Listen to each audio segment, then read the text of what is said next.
Ya mismo, porque hay mucha información, mucho para compartir, pero lo vamos a hacer a la inversa de lo que hacemos siempre. Ya mismo recibo acá, en el living de C5N, a Miguel Pese, el presidente del Banco Central.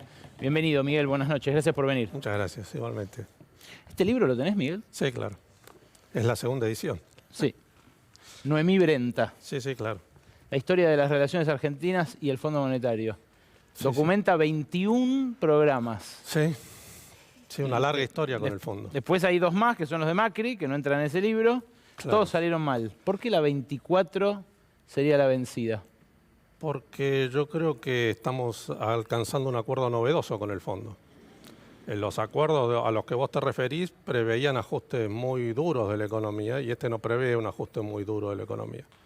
Prevé que va a crecer en el primer año del programa el gasto en capital, no prevé caídas reales del gasto, que se va a aplicar la norma que fija las jubilaciones y pensiones tal cual está, no prevé reformas laborales, así que puede ser que este programa sea el primero que tenga éxito con el Fondo Monetario. Que no va a haber ajuste fiscal es relativo, ¿no? Porque igual el sendero establece que el déficit tiene que reducirse, sí, y fuerte del año pasado a este. Sí, pero una cosa es el déficit y otra cosa es el ajuste del gasto. Puede reducirse el déficit, que efectivamente está previsto, pero no reducirse el gasto. Y como digo, no se va a reducir el gasto en bienes de capital, no se va a reducir el gasto en las prestaciones jubilatorias y se está previendo a través de la mejor administración tributaria un incremento de los ingresos. Así que me parece que hay un punto que se ha asentado y es creer que el déficit fiscal es un concepto ligado al progresismo. Y el déficit fiscal muestra cierta debilidad del Estado. Sí, no cabe duda. Y a veces cuestiona su soberanía. No cabe duda, ¿no? Sea que emita dinero, sea que te endeudes, perdés autoridad sobre tu manejo macroeconómico. Así que la reducción del déficit es algo positivo. Yo creo que el déficit cumple un rol muy importante cuando el sector privado no impulsa el crecimiento de la economía y ahí sí tiene sentido el déficit fiscal. Ojalá la Argentina, el sector privado de la Argentina gane dinamismo y no sea necesario el impulso fiscal para que la economía crezca. Una preocupación muy extendida es la de los precios. Mucha gente ya no llegaba a fin de mes con Macri y empeoró su situación ahora con este gobierno por la dinámica que tuvo el poder adquisitivo. Pandemia mediante, por supuesto, todas las aclaraciones. ¿Con el acuerdo va a haber más o menos inflación? No, bueno, lo que estamos buscando es reducir la inflación. Según nuestras estimaciones, el año pasado el salario le ganó por poco, pero le ganó a la inflación y lo que estamos previendo es la desaceleración inflacionaria durante el año que viene y los subsiguientes, ¿no? Ahora, la inflación puede pretender bajarse en el largo plazo, pero el acuerdo con el fondo muchas veces está acompañado por suba de tarifas, devaluación, y eso, bueno, empuja el costo de vida. No, bueno, no hay, en el programa que se está discutiendo no está previsto ningún salto devaluatorio. El Banco Central ha tenido una estrategia de intentar no atrasar el tipo de cambio en estos años y en el último año contribuir a la desaceleración o al intento de desaceleración inflacionaria a través del paso devaluatorio. Así que este programa no prevé una devaluación fuerte en ninguna de sus instancias. Está bien, pero tanto el ministro el otro día como vos ahora te referís a un salto. Sí. Puede no haber un salto, pero igual que el dólar suba gradualmente mucho para licuar el gasto y hacer cerrar las cuentas fiscales. No es esa la idea. La idea es sostener el tipo de cambio real en los términos que está ahora, que es un tipo de cambio que permite las exportaciones, un tipo de cambio competitivo y evitar su atraso. Pero de ninguna manera se pretende un salto devaluatorio ni la búsqueda del incremento del tipo de cambio real más allá de lo necesario para la competitividad. Los dólares paralelos, tanto el ilegal, el efectivo, como los que se tramitan en la bolsa, subieron mucho en estos últimos tramos de la negociación. Sí. El viernes parecieron empezar a bajar, pero muy tímidamente. Bueno, y ahora estalló una crisis política que le suma condimentos. ¿Crees que tienen que bajar abajo de los 200, por ejemplo? No, sí, sin duda. A ver, en el mercado oficial de cambio se operan entre 800 y 1.000 millones de dólares diarios. Sí. En el contado con liquidación y el dólar bolsa se operan entre 40 y 60 millones de dólares diarios. Y en el dólar ilegal, lo que nosotros creemos es que se operan millones de dólares diarios, ni siquiera decenas de millones de dólares diarios. Así que cualquier impulso especulativo puede conmover estos dos últimos mercados, que es lo que creo que ocurre constantemente. Más el agregado de un actor novedoso en el contado con liquidación, que son los fondos que ingresaron con el gobierno anterior para comprar títulos bajo ley argentina y vienen presionando permanentemente para salir con bajo las restricciones cambiarias que tiene impuesto el gobierno. O sea que, insisto, con el contenido técnico que tiene ya el preacuerdo, vos decís que deberían estar abajo de 200. No, yo digo que, a ver, insisto, son dos mercados especulativos. A lo que a nosotros nos interesa es la competitividad del tipo de cambio oficial, que es el que cuenta, que es el mercado en serio de cambios, y esperamos que por cambio de expectativas y muchas razones los otros dos tipos de cambios se desaceleren. En una de las entrevistas... Y bajen y se aproximen al tipo de cambio oficial, ¿no? En una de las entrevistas que diste este fin de semana, desde que se cerró este preacuerdo, destacaste algo que el ministro de Economía no subrayó ni mencionó en la conferencia de prensa, que es que el fondo habilitó que continúe el control de capitales. Sí. O sea, el mal llamado cepo, digamos. Sí. ¿Eso es bueno o es malo? No, bueno, es necesario. El control de capitales nosotros lo hemos impuesto no por una cuestión ideológica, sino porque es necesario en el contexto cambiario en el cual nos encontramos, ¿no? El largo proceso de dolarización que ha sufrido la Argentina lleva a que haya una demanda para formación de activos externos en un año normal entre 17.000 y 23.000 millones de dólares. Entonces, ante esa demanda potencial es necesario en los momentos de escasez de divisas imponer estos controles. ¿Y el fondo no va a terminar exigiendo que lo levanten? No lo ha planteado. No lo ha planteado. A ver, lo que sí afirma es lo mismo que afirmamos nosotros. Esto es necesario en una coyuntura. Ojalá la Argentina pronto exporte 100.000 millones de dólares y no sean necesarios los controles cambiarios. De todas formas, nosotros hemos ido relajando los controles en aquellas cuestiones relacionadas con el proceso productivo, ¿no? Aquellas empresas que exporten más pueden acceder al mercado de cambio, aquellas empresas que consigan financiamiento o traigan inversión real nueva también tienen acceso al mercado de cambio para pagar obligaciones que están restringidas. El acuerdo o el preacuerdo también dice que ustedes le van a imprimir menos pesos para asistir al Tesoro y que el Tesoro va a tener que pedir los prestados por ahí. Para eso tiene que subir la tasa. ¿Se va a encarecer el crédito a un nivel que a una pyme, por ejemplo, le pueda llegar a doler? No, de ninguna manera. Nosotros tenemos vigente la línea de inversión productiva, donde la tasa de interés para lo que es inversión real de las pymes es muy baja. Al fondo no le gustan esas cosas. No, pero no las ha observado hasta ahora y no creo que lo vaya a hacer dentro del programa. Vos viste que en la mayoría de los programas ha dicho esto, sugiere que el fomento a la industria o a determinado sector es un choreo o es corrupción. Sí, bueno, acá no lo ha planteado. Acá no lo ha planteado. ¿No hay riesgos de que se empodere más adelante a caballo de una crisis o de otro gobierno o de una campaña con, no sé, una encuesta que favorezca a otro gobierno y que empiece a pedir más? Bueno, riesgos hay muchos. Lo que yo creo que es una buena noticia es que exportamos el año pasado 78.000 millones de dólares. Yo no digo que es otro... Super soja, ¿no?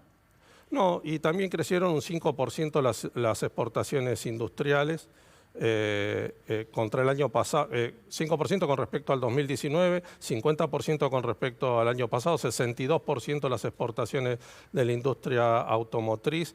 Yo creo que eso es lo que nos va a dar independencia con el fondo y nos va a permitir que no haya una limitación al crecimiento en el sector externo, que ha sido la limitante permanente al crecimiento argentino. ¿Discutió la coalición, los economistas de la coalición, discutieron sobre el fondo antes de asumir, sobre cuál era la hoja de ruta por lo menos? Sí, tuvimos discusiones, sí, por supuesto.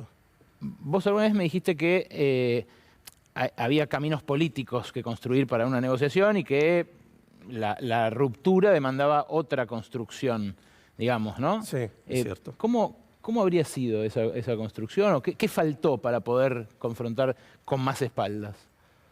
Bueno, a ver, el objetivo nuestro es que la economía crezca. Para eso necesitamos, como dije antes, exportar más, para eso necesitamos el desarrollo de nuestro mercado de capitales. Debió haberse planteado con mucha anticipación una estrategia de confrontación. De todas formas, yo creo que el programa que estamos negociando con el fondo y que creo que se va a llevar adelante es un programa de crecimiento económico y de desarrollo que no establece restricciones a las cuales estamos acostumbrados y que seguramente habrás leído acá en el libro de Noemí, ¿no? Claro, son condicionamientos que se repiten en los últimos acuerdos también. Sí. Si es excepcional el de Argentina, ¿por qué lo es? ¿Qué fue lo que hizo que sean benévolos con nosotros? Bueno, yo creo que ha habido un buen trabajo político en ese sentido, no solo del Ministerio de Economía, del Banco Central, sino también de la Cancillería Argentina, del embajador en Estados Unidos. Creo que ha habido un buen trabajo en ese sentido y me parece que el desafío es que este programa funcione porque posiblemente cambie la lógica de los programas que lleva adelante el fondo. ¿No termina aceptando el gobierno de algún modo que las herramientas ortodoxas son las que valen para combatir la inflación? Digo, baja de la asistencia monetaria al Tesoro, suba de la tasa de interés, baja del gasto, bueno, reducción del déficit, como lo quieras llamar. No, yo creo que lo que va a bajar la inflación, primero hay también medidas que se toman a través de los acuerdos de precios, pero lo que va a bajar la inflación en definitiva es que la economía vuelva a crecer. Con lo que nos estamos encontrando es con una macroeconomía que tracciona la demanda de distintas maneras, a través del déficit fiscal, a través del crédito, a través de distintas formas de traccionar la demanda del Estado, y lo que encontramos del lado de la oferta no es crecimiento en la escala que quisiéramos, sino aumento de precios. Muchas empresas de producción de bienes de consumo masivo están trabajando al límite de capacidad instalada. Entonces ahí lo que necesitamos es crecer para que la respuesta sea por oferta y no por precio. El año pasado hubo mucha exportación, como decías, y mucho superávit comercial, porque se exportó más de lo que importamos, obviamente también a caballo de una devaluación que nos dejó más pobres. Que se hayan ido esos dólares o que no se los haya quedado el Banco Central es algo que ahora ustedes buscan revertir, ¿no?, con el acuerdo. Pero, ¿se va a poder o lo va a tener que dar el Fondo Monetario? Sí, yo no creo que el crecimiento de las exportaciones, especialmente las exportaciones industriales del año pasado, se haya dado por un ajuste del tipo de cambio. Yo diría que, al contrario, no ha habido impulso desde el lado devaluatorio. Yo lo que creo es que hay un cambio estructural en la economía global y nosotros vamos a recuperar mercados en la región que antes eran mercados donde la Argentina ofrecía sus bienes industriales, donde tenemos competitividad con respecto a Asia y a otras regiones por cuestiones de transporte y otras razones, pero yo creo que el crecimiento, especialmente de las exportaciones industriales, no se debe a que haya habido una devaluación que provocó eso. Hay que preservar ese crecimiento de las exportaciones, especialmente industriales, pues eso es muy valiosa, pero había otra parte de la pregunta. No, si el fondo va a tener que desembolsar para que las reservas salgan de esta emergencia en la que están. No, se está trabajando con el fondo para que haya un fuerte desembolso a la entrada del programa que fortalezca las reservas. Esa evolución de lo que ya pagó el gobierno el año pasado, sí, y un poco la los anterior. vencimientos que tenemos por delante, ¿no? De capital y de intereses. Los de capital, porque esto no lo precisaron tampoco en la conferencia de prensa, se pagan desde 2025. Claro, hay el programa de facilidades extendidas tiene una gracia de 4 o 5 años y después se termina de pagar a los 10 años. Entonces el último desembolso que se espera dentro de 2 años es el que se va a pagar dentro de 12, se va a devolver dentro de 12. Y ¿Que van a ser cuotas iguales? No, bueno, esto es parte de lo que se está discutiendo. Va a haber un desembolso muy fuerte a principio del programa y después trimestralmente habrá otros desembolsos. Por la guita que es, perdón, ¿no? Pero da la sensación de que Argentina no la puede juntar en 10 años. Si a eso le sumamos, en 2025 vamos a seguir debiendo 45.000 millones, ¿no? Porque se calzan los vencimientos del plan de Macri con este nuevo. Y vamos a estar pagando igual 1.600 de interés. Con los desembolsos que va produciendo el fondo, se va pagando las obligaciones que generó el stand-by de Macri. Sí, por eso. Así que va a haber, no es que estamos duplicando la deuda. No, por eso se cambia deuda por deuda. Llegamos a 2025, tenemos la misma deuda de capital, pero pagamos... Con un plazo más largo. Pero pagamos cada año 1.600 millones de intereses. Sí, entre 1.400 y 1.600 millones de intereses, y depende de la cotización del DEC. ¿Eso no se pudo negociar? ¿La sobretasa que tanto reclamó Argentina? Sí, se ha negociado. El gobierno argentino ha trabajado en el G20, ha habido un mensaje del G20 al fondo en este sentido, pero bueno, sobre esto todavía no hay una decisión del fondo. Lo que sí hay un compromiso que si luego del cierre del acuerdo hay una rebaja de los cargos, esto va a beneficiar también a la Argentina, ¿no? Dijo el diputado Máximo Kirchner al renunciar a la presidencia del bloque del Frente de Todos que no eran buenos los resultados. Bueno, los resultados los vamos a ver cuando se ponga en práctica el acuerdo, ¿no? Yo creo que sí que son buenos, ¿no? El programa prevé crecimiento para el año que viene y para todos los años del programa. ¿Puede afectar esta renuncia y la crisis política que abrió el cierre del acuerdo de acá al 21 de marzo, cuando debería hacerse para no pagar el vencimiento? No, yo interpreto que no, que ahora estamos con una agenda con el fondo que la vamos cumpliendo y esperamos cerrarla bastante tiempo antes del 22 de marzo para que nos permita el trámite de tratamiento por el Congreso y tratamiento por el directorio del fondo. Dijo hace un ratito Patricia Bullrich, la presidenta del PRO, que, lo leo textual, o lo votan todos o derogan la ley. Se refería a la ley que obligó al gobierno a pasar por el Congreso con el programa. Sugiere la jefa de la oposición que, bueno, si no es unánime el apoyo en el oficialismo, cosa que evidentemente no va a ocurrir porque ya hay una renuncia resonante, bueno, ellos tampoco apoyarían. Bueno, la estrategia de cómo se va a aprobar el programa en el Congreso la va a definir el Poder Ejecutivo junto con la presidencia de las dos cámaras y las presidencias de los bloques del oficialismo. No creo que sea necesario escuchar la opinión de Patricia Bullrich sobre esto. ¿Pero los está extorsionando? No lo sé, yo creo que en esto funciona el teorema de Baglini, ¿no? Está lejos del poder Patricia Bullrich, ¿no? Hay que escuchar a los que tienen responsabilidad en la gestión parlamentaria, en la gestión ejecutiva, sobre qué opinan sobre este acuerdo y la necesidad de su aprobación. Si el programa va a exigir un determinado esfuerzo, sacrificio a la sociedad, digo, más allá de que no sea, según ustedes, un programa típico del fondo, ¿no debería exigírsele a los sectores más acomodados un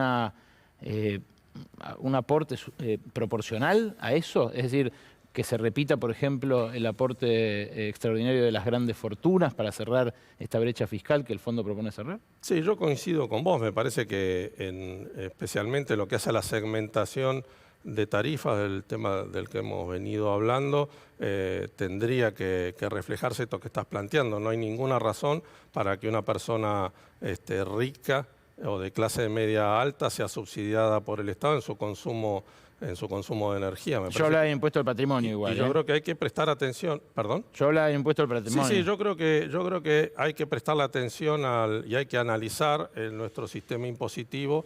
Yo creo que especialmente en lo que hace a la contribución de sociedades y a la contribución de personas debiera haber cambios, porque en el caso de la contribución del impuesto a las ganancias de las empresas tiene una tasa fija que cuando uno es accionista de una empresa después no se refleja en las tasas progresivas que tenemos que pagar impuestos, ¿no? Un profesional que gana más dinero tiene que pagar más, una persona que es dueña de una empresa no tiene que pagar más por recibir mayores dividendos. Yo creo que ahí hay que hacer un análisis. Ahora, políticamente, si hay más opositores, más allá de lo que diga Bullrich, ¿no? Si llegan al Congreso ustedes, suponiendo esto cerrado en marzo, llegan en, no sé, abril y lo someten a votación. No, bueno, yo espero que sea antes del pago del 22 de marzo, ¿no? Ah, que sea antes todo, la aprobación también. A ver, necesitamos que haya un desembolso antes de ese vencimiento. Entiendo, o sea, sería la carta de intención del memorándum, conocido a principios de marzo, y en esas 3 semanas... Sí, ojalá fuera antes, pero el tiempo necesario para que pueda ser tratado por el Congreso, con el tiempo necesario, y también por el directorio del fondo. Bien, si llegan al Congreso, al recinto, discuten, y gana la votación el sí, pero hay más votos opositores que oficialistas, ¿qué pasaría? No lo creo, me parece que estás especulando, vamos a ver. No creo que sea así. Yo creo que es un buen acuerdo. ¿No crees que va a tener consecuencias la renuncia del presidente del bloque? No, sí, sin lugar a dudas tiene consecuencias, llama la atención, pero yo creo que es un buen acuerdo, que va a ser entendido de esa manera y va a ser aprobado por el Congreso. ¿Eso llama la atención? ¿Te dolió algún párrafo de esa renuncia o te resultó ingrato, injusto? No, yo no he tenido contacto con Máximo Kirchner, bueno, en realidad no lo conozco personalmente, pero bueno, él hace un reproche de que no estuvo informado durante el proceso de discusión del acuerdo. Sobre eso hace un punto central. ¿Y lo fue? No lo sé, no era función mía. Hay un aspecto que luce contradictorio, que es hacer una querella criminal por irregularidades en la contracción de una determinada deuda y a la vez pagar esa deuda. O sea, ustedes, el gobierno, el presidente lo anunció al principio de las sesiones legislativas del año pasado, vamos a hacer una querella criminal, vamos a investigar a los que tomaron esta deuda. ¿En qué quedó eso? No, bueno, eso está en manos de la Procuración del Tesoro y entiendo que la causa está avanzando en dos sentidos. La demanda civil contra los que llevaron adelante el acuerdo y también la demanda penal. Ahora, que está en la Procuración del Tesoro, quiere decir que está en Zanini, que lo tiene Zanini, o sea, un kirchnerista. Sí. Bueno. ¿Y avanzó como debía avanzar? Sí, entiendo que sí. No es un tema que yo siga cotidianamente, pero entiendo que sí. Ahora, el dinero fue desembolsado, fue ingresado a la Argentina y fue gastado por la Argentina. Yo creo que hay una responsabilidad muy importante de parte de los funcionarios que ejecutaron ese programa, porque hasta se apartaron de los lineamientos establecidos en el programa. ¿Y entonces puede pagar? Y en la revisión que ha hecho el propio fondo del acuerdo, critica esto, critica el hecho de no haber puesto controles de capitales al inicio del programa, que hubiera evitado este sobreendeudamiento que hemos tenido. ¿Ellos lo avalaron? Ellos, el pago sin controles de capitales y que se la fugaran todas. Sí, lo avalaron y toleraron los desvíos. Eso es exactamente así. Y de vuelta, ¿no es contradictorio discutir la legitimidad o la legalidad, peor, la legalidad de una deuda y pagarla a la vez? Una cosa es discutir que hubo funcionarios que incumplieron sus deberes y que esto ha provocado un problema en la nación. Ahora, lo que es indiscutido es que el dinero ingresó a la Argentina y fue gastado por la Argentina. Entonces, el tercero, que en este caso sería el fondo, va a reclamar por el dinero que fue desembolsado. Son dos cuestiones distintas, aunque estén relacionadas con el mismo hecho. Entiendo. El dólar, en caso de que no se hubiera hecho este acuerdo, ¿habría volado a la dimensión desconocida, como dijo Emanuel Álvarez Agis? Yo creo que hubiera sido un hecho grave. El hecho de tener dos precipicios en nuestra balanza cambiaria y de pagos, con los vencimientos que había de capital con el fondo en el año 22 y en el año 23, provocaron toda la incertidumbre, que entre otras cosas ha provocado la brecha cambiaria, ha provocado expectativas negativas que han impedido la inversión en nuestro país.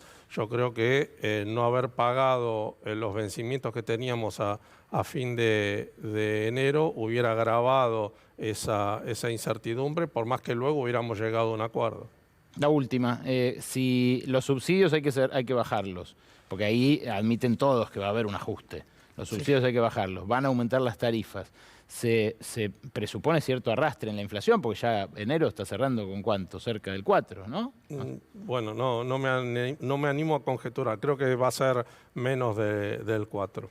¿Qué va a hacer que la inflación sea menor a la del año pasado con estos factores en contra? Bueno, yo creo que hay varios factores. Primero, una cuestión de expectativas que creo que van a cambiar. Vos y yo podemos no prestarle atención a lo que dicen los consultores, dicen 54%. A esas predicciones, pero quienes toman decisiones de invertir y producir sí les prestan atención y esas predicciones sí, van a cambiar con el acuerdo con el fondo. Va a haber un cambio de expectativas del acuerdo con el fondo y otra vez yo creo que esto va a posibilitar el crecimiento y va a permitir que este empujón que le pegamos nosotros a la demanda desde las políticas públicas del lado de las empresas respondan con producción y no con inflación. Miguel, gracias por venir a Brotes Verdes. No, muchas gracias a vos. Ahora, auspicios breves.